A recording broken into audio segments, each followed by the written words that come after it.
In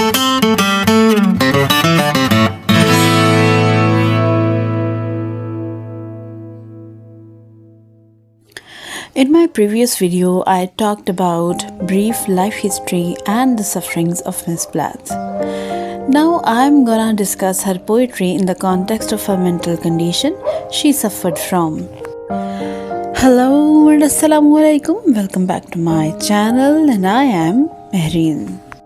Sylvia Plath had very rare moments of direct contact and communication with nature. Poppies in October is one of the examples. This direct contact and communication with nature, this happened usually in her brighter mood.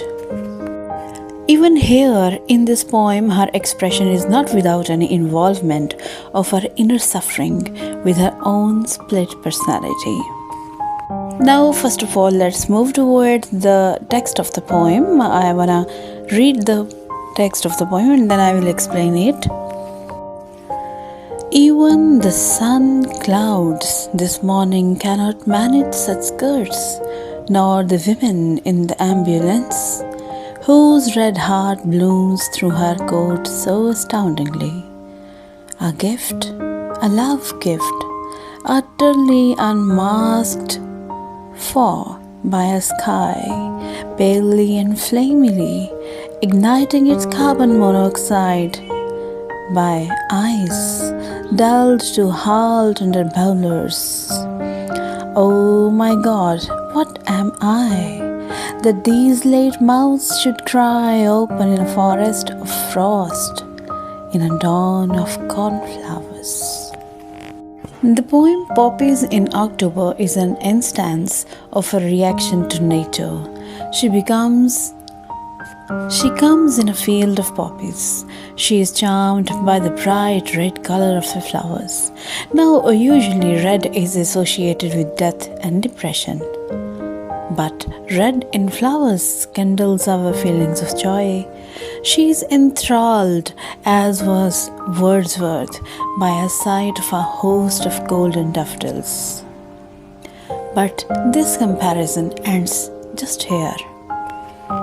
This poem carries a pictorial quality just like Chaucer, as he describes in his poetry the pictures of the people from the different aspects of the life. Landscape in this poem seems to be very psychic and vague. The poem is an expression of poet after seeing poppies, which has ignited the imagination of poet. At one level, the poem is about herself. The sun in the first line.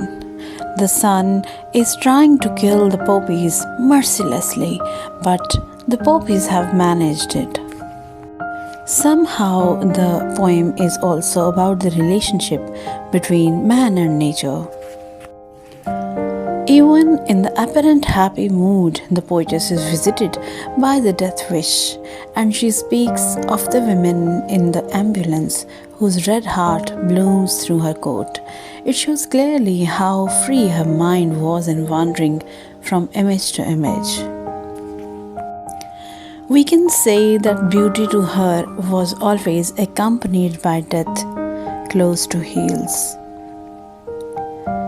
The beauty of poppies in the poem, therefore, is supposed to be threatened by the fatal rays of the sun, which is very brutal to the flowers. The word love gift suggests her thirsty nature for love. The words the forest of frost and dawn of cornflowers carry in them the suggestiveness of inner emotions and desires. Apparently simple, these images are in fact very deep and multidimensional. The flowers of poppies, in fact, have a narcotic nature. Their smell and fragrance, it dulls the senses. It is sickening, in fact. On the other hand, the sun has been shown as a very cruel and brutal element of nature. Maybe the sun is playing the same part as a male playing a cruel and brutal part in the society. Here the poem seems to be a little bit autobiographical. Plath's poetic sensation moves from one image to another. Some of the images are really very odd, like ambulance, red heart blooming through the coat, igniting carbon monoxide. This rapid shifting of mind from image to image, jumping from one thought to another, clearly shows her never ending dilemma of torn mind and personality. Apparently, the poem seems to be very simple, but it carries deep meanings. The imagery is superb, but some of the images seems to be contrived. Viewers, I have always enjoyed reading Sylvia Plath. I hope you would have also enjoyed this little poem by Sylvia Plath.